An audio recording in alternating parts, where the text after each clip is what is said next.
Hello students, मैं सौरभ सोनी आपका warrior zone में दोबारा से आपके पास स्वागत करता हूं।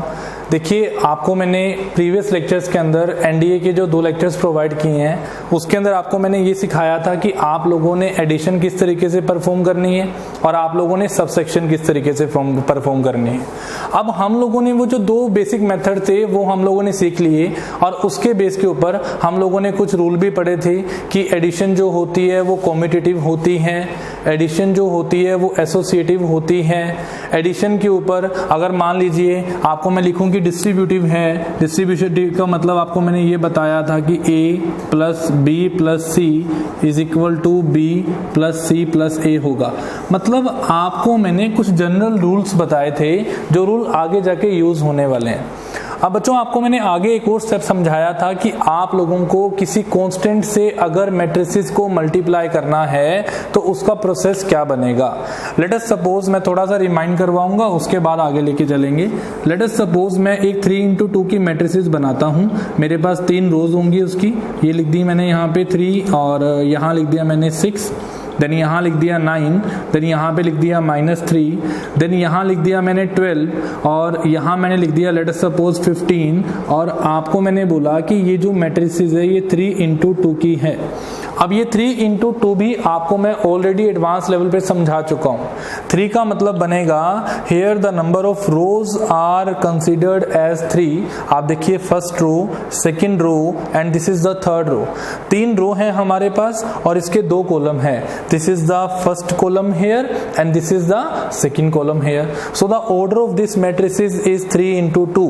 और आपको मैंने ये भी बताया था कि अगर आपको नंबर ऑफ एलिमेंट्स निकालने हो तो नंबर ऑफ एलिमेंट्स हमारे क्या बनेंगे, 3 number of rose, 2 number of column. अगर आप नंबर ऑफ रोज को नंबर ऑफ कॉलम से मल्टीप्लाई कर देते हो तो आपके पास नंबर ऑफ एलिमेंट्स निकल आते हैं कि नंबर ऑफ एलिमेंट्स हमारे कितने बनेंगे। ठीक है, आप लोगों को मैंने पिछले 2 लेक्चर्स में जो भी समझाया था मेरे हिसाब से आप सबको समझ आया होगा। और आपको मैंने पहले भी बताया था कि अगर आपको समझ आ चुका है तो आप लोगों ने वीडियोस को लाइक भी करना है। It's a motivational factor for all of us. हमारी टीम के लिए भी ये मोटिवेशनल फैक्टर होगा कि जितना कंटेंट, जितना मटेरियल हम लोग आपको अप टू डेट प्रोवाइड कर रहे हैं उस कंटेंट के लिए हमें जो एप्रिसिएशन है, हमारी टीम को जो एप्रिसिएशन है वो मिलनी चाहिए। तो आप लोगों ने क्या करना है, एक छोटा सा काम करना है। आप लोगों ने अगर चैनल को सब्सक्राइब नहीं किया तो आप लोगों ने चैनल को सब्सक्राइब भी करना है और एक आपने बेल आइकन भी प्रेस करना है ताकि आपको जो भी न्यू वीडियोस आए उसकी नोटिफिकेशन आपको मिलती रहे और आप लोगों को अप टू डेट जो लेक्चर्स हैं आप लोग लेक्चर्स के साथ जुड़ के रहो। कंटेंट आपको सारा अप टू डेट मिल ही रहा है यहाँ पे। ठीक है, अभी हम लोग आज का लेक्चर स्टार्ट करते हैं। बच्चे, आज के लेक्चर में आपको मैं मैट्रिसेस का रामबाण करवाने वाला हूँ। एक सिंपल सी बात है, मैं आपको क्या करवा रहा हूँ आज के दिन में। देखिए, आपको आज मैं करवाऊंगा मल्टीप्लिकेशन ऑफ मैट्रिसेस। एडिशन मैंने समझा दी, कोई ज्यादा टफ नहीं था। सबसेक्शन आपको मैंने समझा दिया, कोई ज्यादा टफ नहीं था। इक्वालिटी ऑफ मैट्रिसेस समझा दिया, कोई ज्यादा टफ नहीं था। बट आज वाला जो काम बन जाता है हमारा मैट्रिसेस मल्टीप्लिकेशन। आप याद रखना, एनडीए के अंदर आपको 8 क्वेश्चंस मिलने वाले हैं। 8 क्वेश्चन इसी चैप्टर से मिलने वाले हैं और 8 में से 3 क्वेश्चन ऐसे होंगे जो अकेले इसी मल्टीप्लिकेशन के बेस के ऊपर मिलने वाले हैं। तो आज की क्लास बहुत ही इंपॉर्टेंट है। आज की क्लास बहुत ही इंपॉर्टेंट है। आप ये मत समझना कि सिर्फ और सिर्फ मैट्रिसेस के लिए इंपॉर्टेंट है। ये जो क्लास आज मैं करवा रहा हूँ ना, ये क्लास आपको ट्रिग्नोमेट्री में भी काम आने वाली है। आप लोग इसको ट्रिग्नोमेट्री में भी यूज करोगे।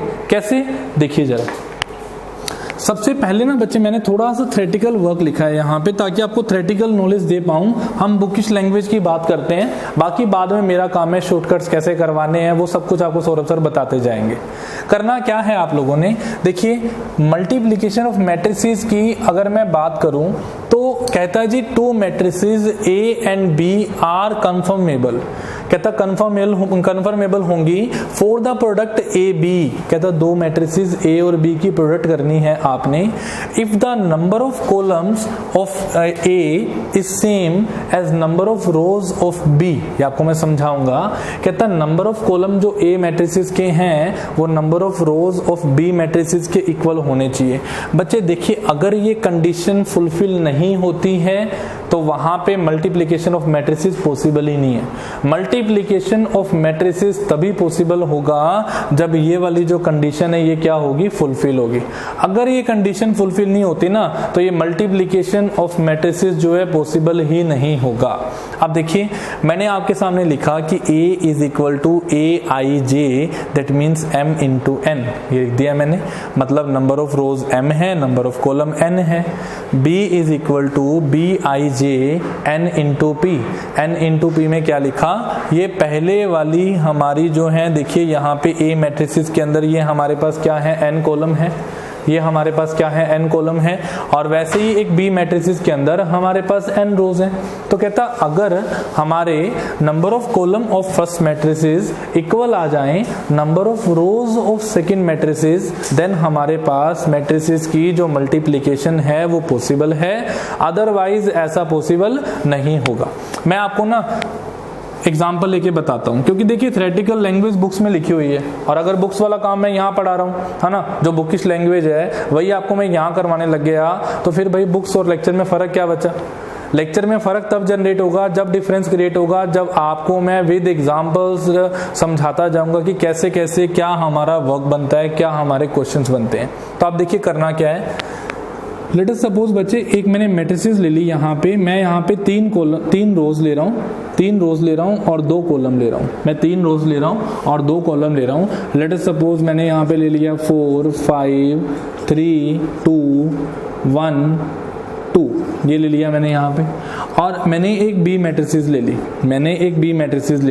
मैंने उसमें क्या किया, 2 रो ले ली, 2 रोज ले ली और 3 कॉलम ले लिए, 2 रोज ले ली, 3 कॉलम ले लिए। अब मैं 2 रोज 3 कॉलम में क्या बना के चल रहा हूँ, लेट अस सपोज 3 5 4 6 3 2, ये मैंने मैट्रिसेस ले ली।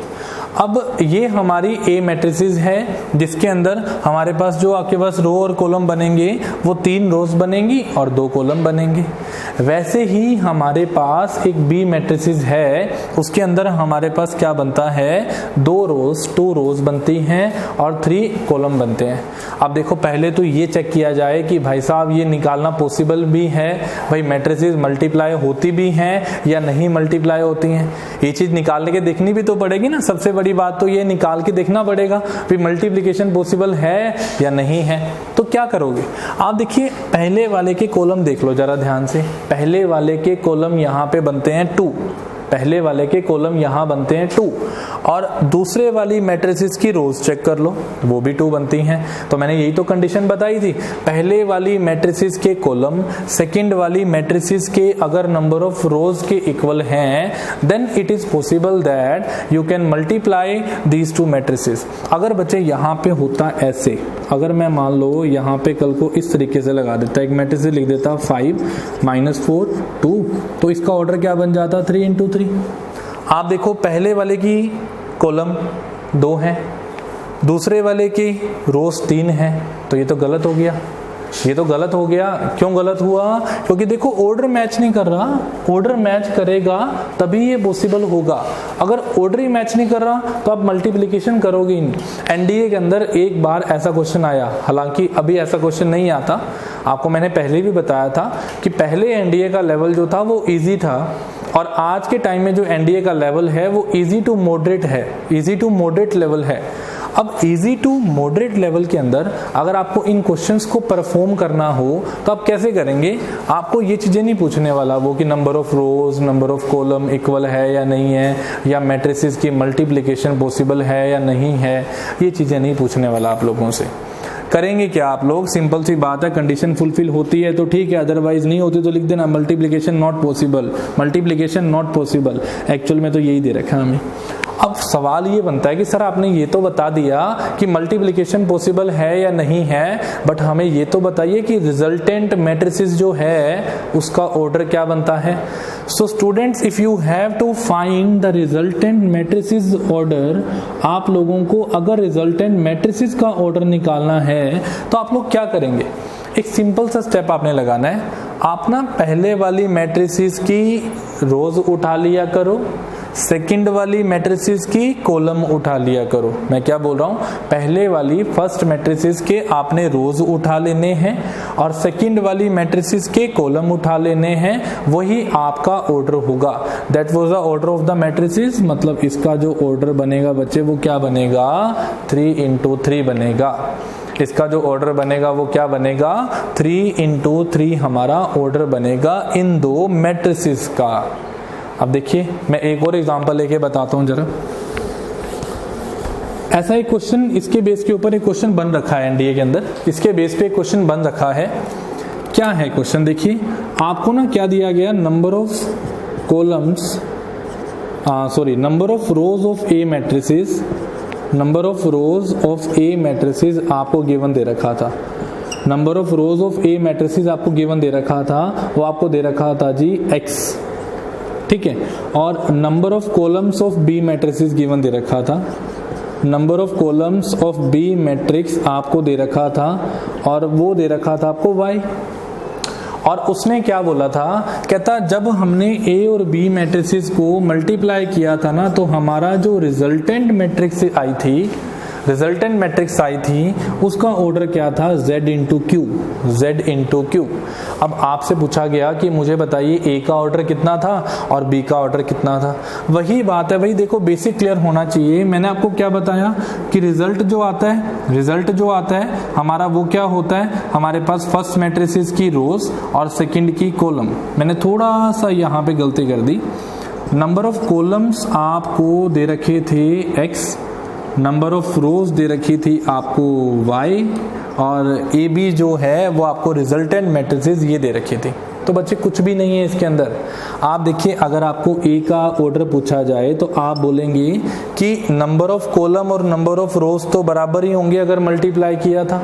अगर नंबर ऑफ कॉलम और नंबर ऑफ रोज बराबर होंगे तभी मल्टीप्लाई किया था, अदरवाइज तो मल्टीप्लिकेशन पॉसिबल ही नहीं है। तो अगला स्टेप क्या सोचेंगे आप लोग, आप बोलेंगे भाई ए के कॉलम जो बनते हैं x बनते हैं, और ए की जो रोज बनती हैं डेफिनेटली क्या बनती होंगी, y बनती होंगी। दैट मीन्स ए मैट्रिसेस का ऑर्डर क्या बनेगा, z इंटू x बनेगा।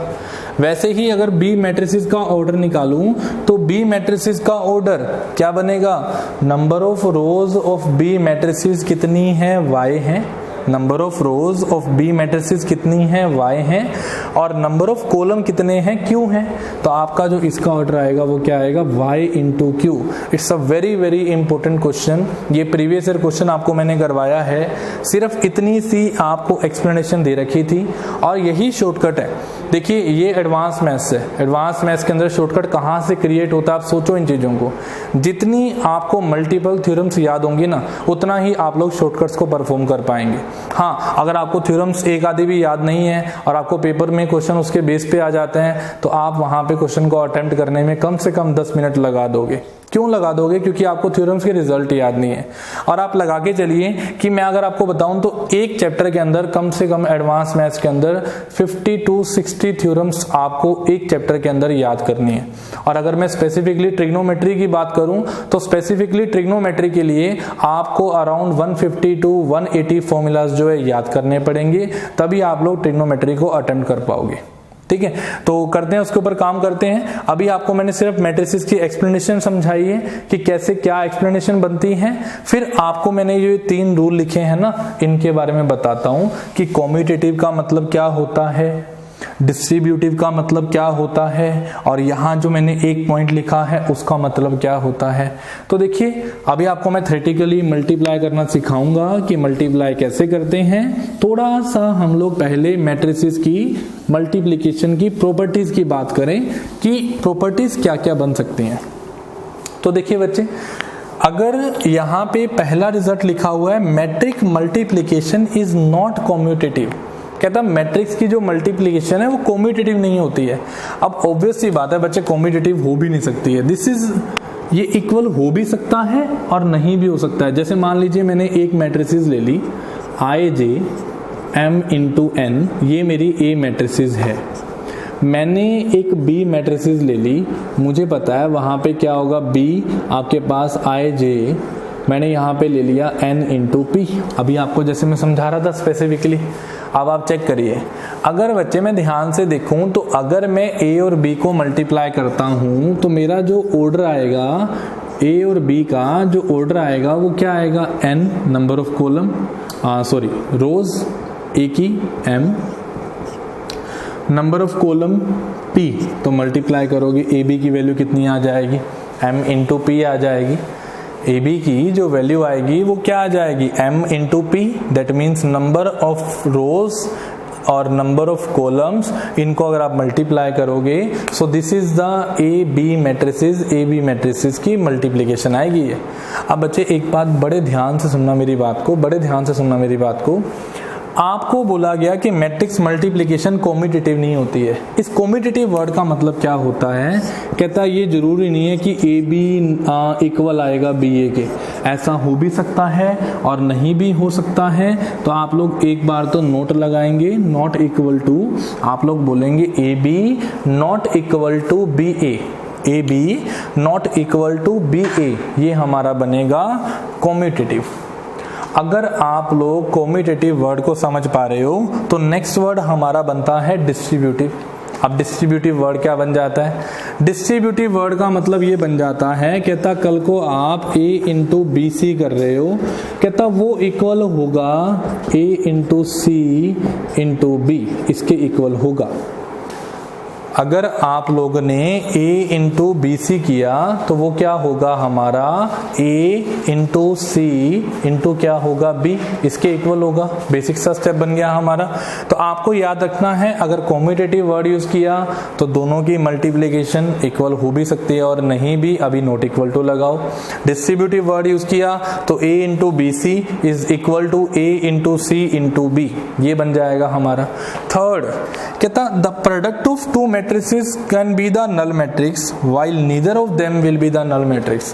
अब नल मैट्रिक्स आपको मैंने डेफिनेशन में बता रखा है। नल मैट्रिक्स एक ऐसी मैट्रिक्स थी जिसके सारे के सारे एलिमेंट जो थे वो क्या थे, हमारे जीरो थे।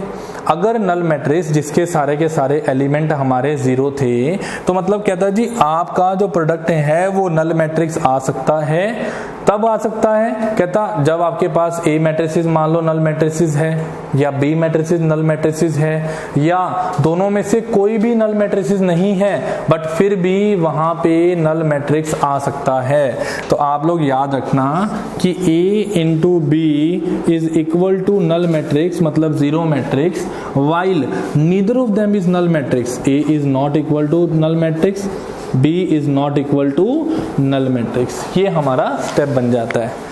तो बच्चे आपको मैंने अभी क्या समझाया, अभी आपको मैं जस्ट प्रॉपर्टीज करवा बैठा हूं कि प्रॉपर्टीज को आप लोग कैसे कैसे यूज कर सकते हो, क्या हमारे पास प्रॉपर्टीज बनती हैं। But these are the pending आपके पास, these are the only 3 properties we have discussed. बाकी जो हमारे पास प्रॉपर्टीज बची हैं वो आपको मैं अभी करवाता हूं। फटाफट आप इसको क्या करिए, नोट कर लीजिए, फटाफट आप इसको नोट कर लीजिए।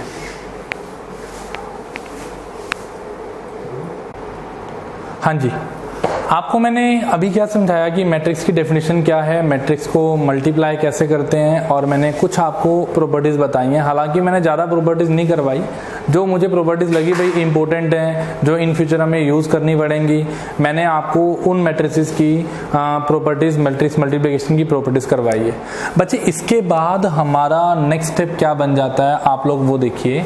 Let us suppose I have to multiply these two matrices. This matrices A is given as 2 into 3 matrices, and this matrices B is given as 3 into 2 matrices. What I am asking is here the number of rows are 2 and the number of columns are 3, and here the number of rows are 3 and the number of columns are 2. So आपको मैंने पहले ही बताया था कि अगर आप लोगों को मैट्रिक्स को मल्टीप्लाई करना हो तो उसके लिए आपने पहले कंडीशन चेक करनी है कि फर्स्ट मैट्रिसेस के जो कॉलम हैं वो सेकंड मैट्रिसेस की रोज के इक्वल हैं भी या नहीं है।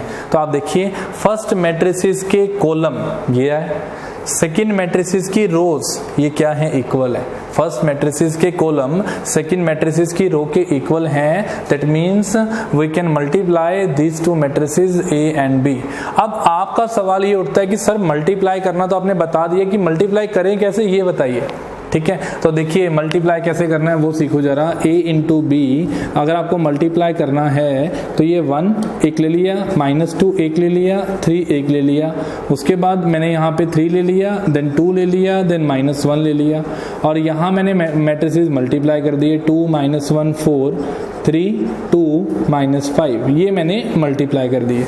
कैसे करेंगे? आप देखिए रिजल्टेंट मैट्रिसेस जो आएगी ना, वो हमें पता है कि पहले के रोज होंगे, सेकंड के कॉलम्स होंगे। तो पहले के रोज 2, सेकंड कॉलम 2, तो जो ऑर्डर आने वाला है वो 2 into 2 मैट्रिसेस का आएगा। तो कैसे करेंगे ये देखिए, कुछ नहीं करना, आपने पहली रो को उठाना है, पहले कॉलम से मल्टीप्लाई कर देना है इस तरीके से। 1 into 2 2 आ जाएगा, प्लस में -2 into 2 सॉरी 1 into 2 2 आ जाएगा, -2 into -1 देखिए -2 into -1 2 आ जाएगा, 3 into 4 ये आ जाएगा 12। ये हमारा आ गया फर्स्ट रो। अगर वैसे देखें इसको फर्स्ट कॉलम को देखें, दूसरे वाला कॉलम बनाएं तो इसको उठाओ, इससे मल्टीप्लाई। देखो क्या किया, पहली रो उठाई, पहले कॉलम से मल्टीप्लाई किया, सेकंड रो उठाई, सेकंड कॉलम से मल्टीप्लाई किया। तो अगर सेकंड रो को सेकंड कॉलम से मल्टीप्लाई करेंगे तो आप लोग बोलेंगे 3 into 3 कितना आ जाएगा 9, 3 into 3 कितना आ जाएगा 9, 2 into 2 कितना आ जाएगा 4, -1 into -5 कितना आ जाएगा 5, ये आ जाएगा। अब दोबारा देखिए, पहली रो उठाई, उसके बाद पहली रो उठाई, मेरे पास ये बना, पहली रो उठाई, उसको इससे मल्टीप्लाई किया। थोड़ी सी मैंने यहाँ पे गलती कर दी, पहली रो को उठा के दूसरे कॉलम से भी मल्टीप्लाई करना था। सो 1 into 3 क्या आ जाएगा 3 आ जाएगा, -2 into 2 क्या आ जाएगा माइनस का 4, डायरेक्ट लिखते हैं माइनस का 4 आ जाएगा, 3 into माइनस का 5 कितना आ जाएगा 3 into माइनस का 5 माइनस का 15 आ जाएगा। ये बना हमारा। देखिए होता बीच में एडिशन ही है तो प्लस माइनस क्या बन जाएगा माइनस, इस वजह से ही लिखा। आगे देखिए 3 into 2 उठाया, ये 6 बन गया, 2 into -1 किया तो ये माइनस का 2 आ गया, -1 into 4 किया तो ये माइनस का 4 आ गया। वैसे ही यहाँ उठा के लिखा, 3 into 3 किया तो ये 9 आ गया, 2 into 2 किया तो ये 4 आ गया, -1 into -5 किया तो +5 आया। तो देखिए क्या बना हमारा, मैंने पहली रो उठाई, पहले कॉलम से मल्टीप्लाई, ये आ गई हमारा पहला एलिमेंट, पहली रो उठाई, सेकंड कॉलम से मल्टीप्लाई, ये हमारा सेकंड एलिमेंट, पहली दूसरी रो उठाई, पहले कॉलम से मल्टीप्लाई, तो हमारा थर्ड एलिमेंट बनाया। अगर आपने सेम किया, सेकंड रो उठाई, सेकंड कॉलम से मल्टीप्लाई, तो ये आपका फोर्थ एलिमेंट बन गया। सो the order of this matrix is 2 into 2। देखिए जो ऑर्डर है वो क्या है 2 into 2 है। तो जस्ट आपको मल्टीप्लाई करने का तरीका सिखा दिया आपको मैंने अभी। तो आप लोग इसको मैं ऊपर से रब कर रहा हूँ, एक बार हम लोग स्पेस को यूटिलाइज करें जितना कर सकते हैं। अगर देखिए आगे तो देखिए इसके बाद हमारा अगर ध्यान से देखा जाए तो 2 + 2 + 2 12 + 4 कितना आ जाएगा भाई 16, ये आया फर्स्ट एलिमेंट। 3 - 4 -1 -15 इज -16 हियर, ये आ गया हमारा। उसके बाद आप देखिए 6 - 2 - 4 6 - 6 कितना आ जाएगा 0, ये आ जाएगा। उसके बाद 9 + 4 13 + 5 18, ये आ गया हमारा। सो आप देखिए मैंने जस्ट आपको एक सिंपल सी एग्जांपल बता दी है। एग्जांपल क्या बनी हमारे पास, एक 16 लिया, एक -16 लिया, एक 0 और एक 18, ये हमारा आंसर बनाया। आई होप बच्चे आप सबको समझ आ रहा होगा। तो अगर समझ आ रहा है तो अपने हाथों को थोड़ा कस दीजिए, लाइक बटन दबा दीजिए, वीडियो को लाइक कर दीजिए और कमेंट बॉक्स में कमेंट करके बता दीजिए कि वीडियो में समझ आ रहा है या नहीं आ रहा है। और अगर नहीं समझ आ रहा तो भी आपने हमें बताना है, ताकि हम लोग अपने एंड पे इसको इम्प्रूव करके आपको और बेस्ट वे से समझा सकें। ठीक है, चलिए आगे लेके चलता हूँ आपको। मैं एक और छोटी सी एग्जाम्पल करवाता हूँ आपको मल्टीप्लाई करने के लिए। अब एक और एग्जांपल मैंने यहाँ पे लिख रखी है, एक एग्जांपल ले रखी है, ऑब्जेक्टिव टाइप क्वेश्चन है ये। फ्रॉम ए स्क्वायर, आपको बोला कि एक मैट्रिसेस ए है, फ्रॉम देन ए स्क्वायर, कहता ए स्क्वायर जो होगा वो किसके इक्वल होगा, एक नल मैट्रिसेस होगा, एक हमारे पास यूनिट मैट्रिसेस होगा, एक हमारे पास -(a) होगा, या हमारे पास a होगा। ये आपको दे रखा है। तो आप लोगों ने कैसे करना है इसको देखिए। मुझे एक मैट्रिसेस ए दे रखी है और ए स्क्वायर पूछा है, तो डायरेक्टली मैं ए स्क्वायर निकालता हूँ। मैं क्या बोलूँगा 1 0 a 0 1 b 0 0 -1, ये बना, मल्टीप्लाई ए दोबारा ले लिया 1 0 0 0 1 0, उसके बाद a b -1 ये ले लिया मैंने। इनको मैंने मल्टीप्लाई करना है तो मैं क्या करूंगा, मैंने फर्स्ट रो उठाई, फर्स्ट कॉलम से मल्टीप्लाई कर दिया। सो 1 इंटू 1 1 प्लस 0 प्लस 0, तो ये क्या आ जाएगा 1। अगली बार इसको उठाया, इससे फर्स्ट रो को उठाया, सेकंड कॉलम से मल्टीप्लाई, फर्स्ट रो को उठाया सेकंड कॉलम से मल्टीप्लाई। ये चीजें डायरेक्टली करो, इन चीजों को जितना प्रैक्टिस करोगे उतना ही फायदा होगा। तो आप देखिए 1 into 0 0, 0 into 1 0, 0 into B 0, so answer is 0 here. ये आ गया हमारा। आगे फिर 1 into 0 0, 1 into 0 0, 0 into minus 1 0।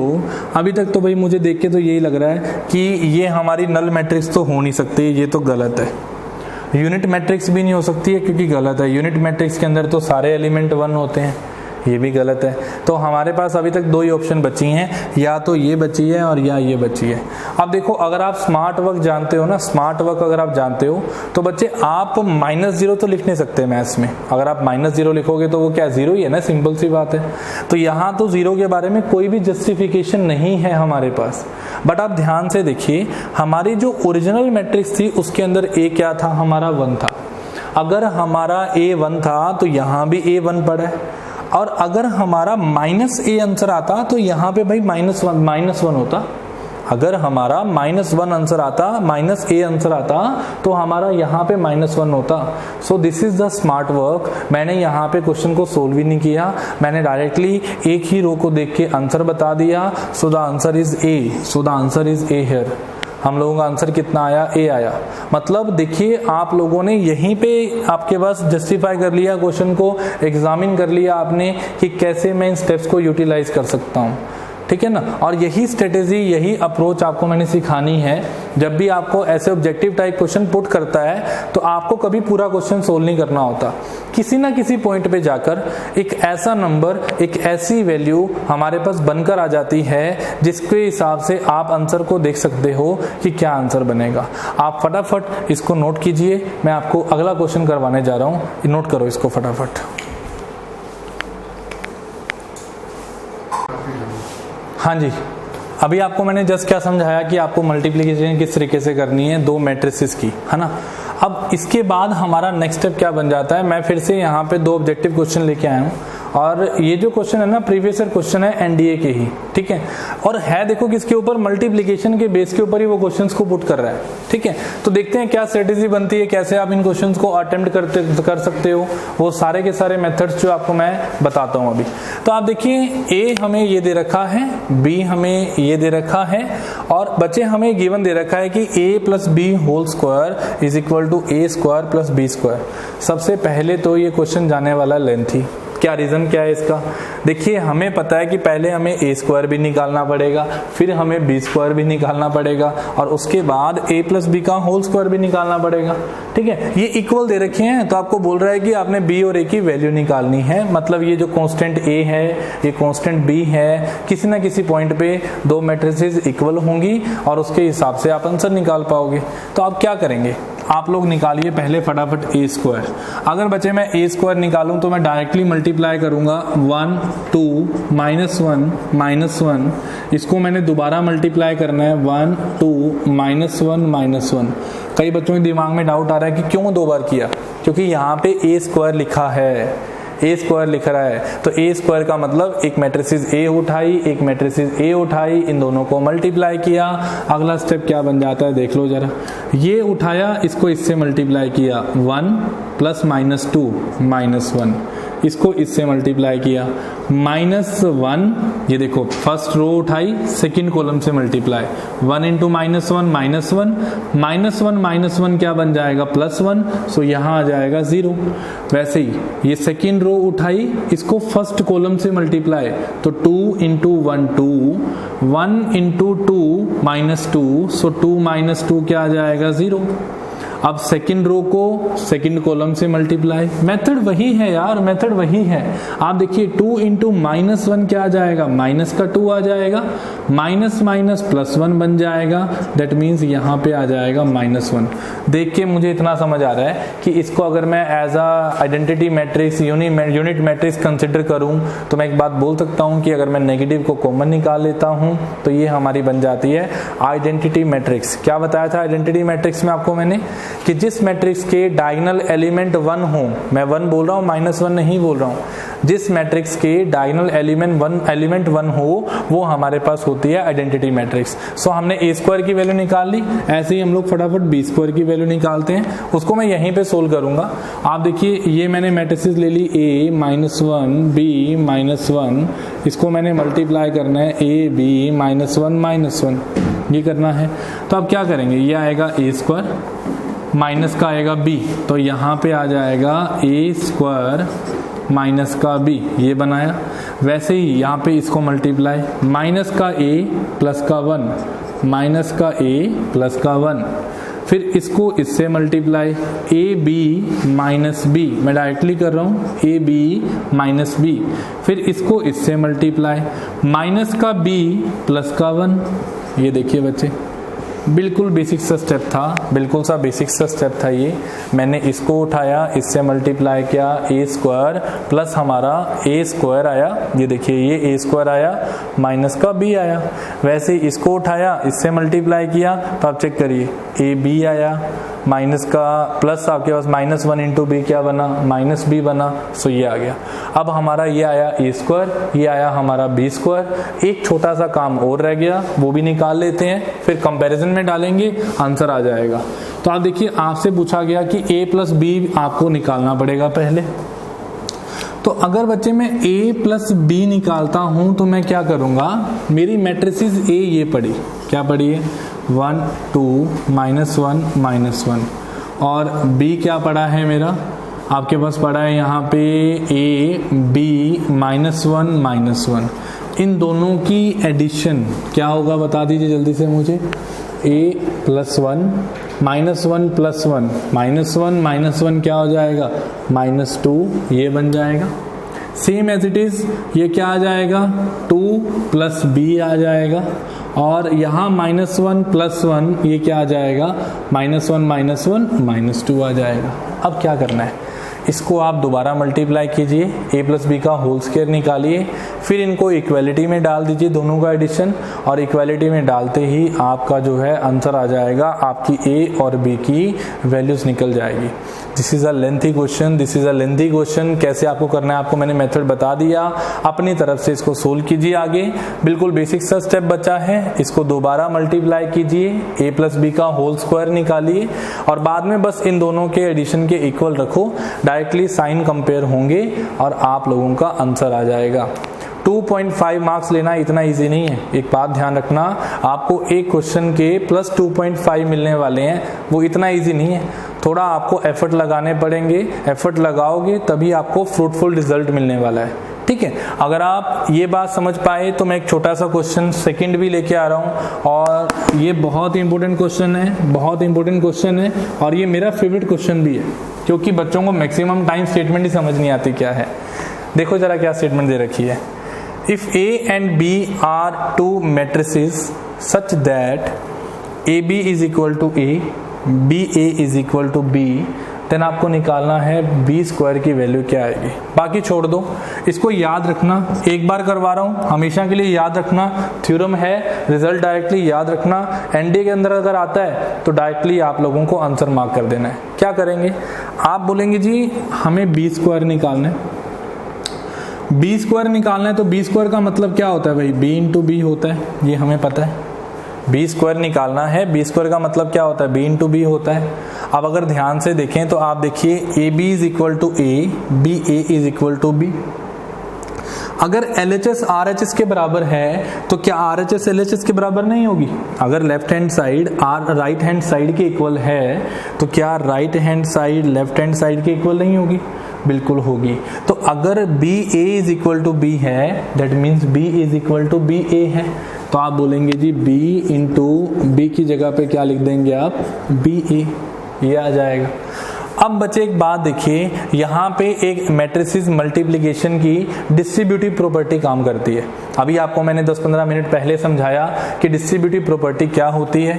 A into B into C is always equal to A into C into B, ये इक्वल होती है।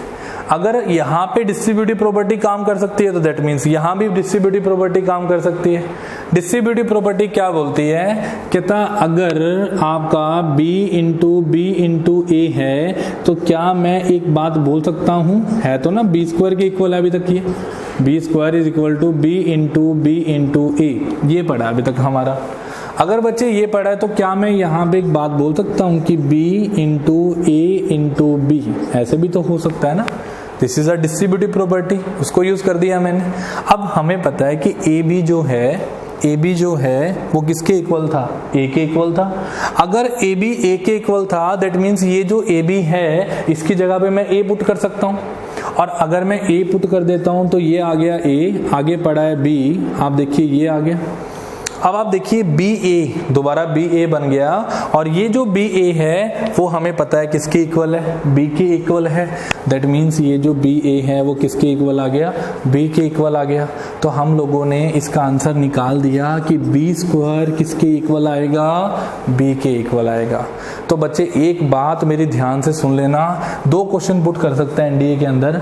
अगर आपको ये दोनों कंडीशन दी हो, आपको पूछा हो बी स्क्वायर किसके इक्वल होगा, डायरेक्टली याद रखो बी के इक्वल होगा। आपको पूछा जाए ए स्क्वायर किसके इक्वल होगा, डायरेक्टली याद रखो ए के इक्वल होगा। मैं आपको पहले बता रहा हूँ ये 2 थ्योरम, ये 2 रिजल्ट आपको याद रखने हैं। रिजल्ट मैंने क्या बता दिया आपको कि अगर आपको ये दे रखा है A B is equal to A, B A is equal to B, और वो डिमांड कर रहा है बी स्क्वायर की, तो आप लोग क्या करेंगे, बी स्क्वायर आपका बी के इक्वल होगा, याद रखो बी स्क्वायर बी के इक्वल होगा। ए स्क्वायर पूछा होता, अगर यहाँ ए स्क्वायर होता तो क्या आंसर लगाते, ए लगाते, ना तो 0 आएगा ना 1 आएगा, उनकी तो पॉसिबिलिटी ही नहीं बनती है। तो आप फटाफट इन 2 क्वेश्चंस को नोट करिए, मैं आपको दोबारा से अगला क्वेश्चन करवाने जा रहा हूँ। अगला क्वेश्चन करते हैं अभी। हाँ जी, दैट्स ऑल अबाउट टुडे। हम लोगों ने आज के लेक्चर में क्या किया, जस्ट हम लोगों ने मैट्रिक्स मल्टीप्लिकेशन की बात करी। आपको मैंने ये समझाया कि आपको मैट्रिक्स के अंदर क्या क्या प्रॉपर्टीज को यूज करना है, क्या आपकी स्ट्रेटेजी बनती है अटेम्प्ट करने के लिए। सो गाइस, हमने अपनी तरफ से रिस्पॉन्सिबिलिटी सारी की सारी पूरी कर दे दी है। आप लोगों की एक सिंपल सी रिस्पॉन्सिबिलिटी बनती है कि आप लोगों ने जो अपनी एप्रिसिएशन है वो हमें बतानी है, ताकि हम लोग और मोटिवेट होके आपको अच्छे से अच्छा कंटेंट जो है वो डिलीवर कर पाएं। ठीक है, तो आप लोगों ने चैनल को लाइक भी करना है और सब्सक्राइब भी करना है। Okay, thank you.